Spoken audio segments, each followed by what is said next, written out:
Therefore Daniel went to Arok, whom the king had appointed to destroy the wise men of Babylon. He went and said to those thus to him, "Do not destroy the wise men of Babylon. Take me before the king, and I will tell the king the interpretation." Then Arok quickly brought Daniel before the king and said thus to him, "I have found a man of the captives of Judah who will make known to the king the interpretation." The king answered and said to Daniel, whose name was Belshazzar, "Are you able to make known to me the dream which I have seen and its interpretation?" Daniel answered in the presence of the king and said, "The secret which the king has demanded, the wise men, the astrologers, the magicians, and the soothsayers cannot declare to the king. But there is a God in heaven who reveals his secrets, and he has made known to King Nebuchadnezzar that what will be in the latter days. Your dream and the visions of your head upon your bed were these. As for you, O king, thoughts came to your mind while on your bed, but about what would come to pass after this. And he who reveals secrets has made known to you what will be.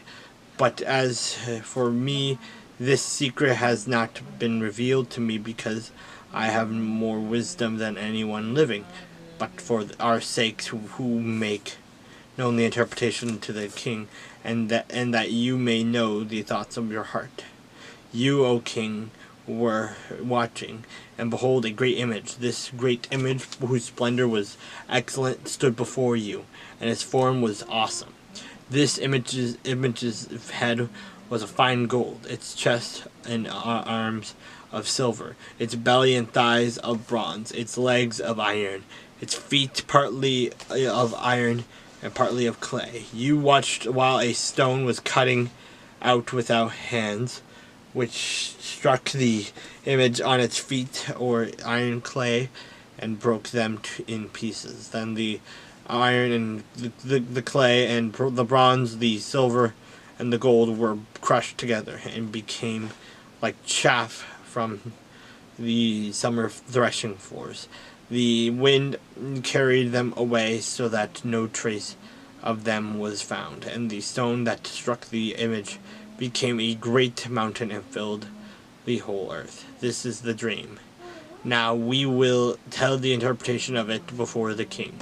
You, O king, are a king of kings, for the God of heaven has given you a kingdom, power, strength, and glory.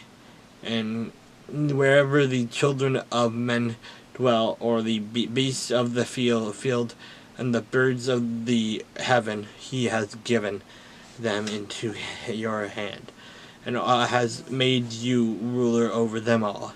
You are the head of gold. But after you shall all arise another kingdom, inferior to yours than another, a third kingdom of bronze, which shall rule over all the earth. And the fourth kingdom shall be as strong as iron, inasmuch as iron breaks in pieces and shatters everything. And like iron that crushes, that kingdom will break in pieces and crush all the others. Whereas you saw the feet and toes, partly of potter's clay and partly of iron, the kingdom shall be divided, yet the strength of the iron shall be in it.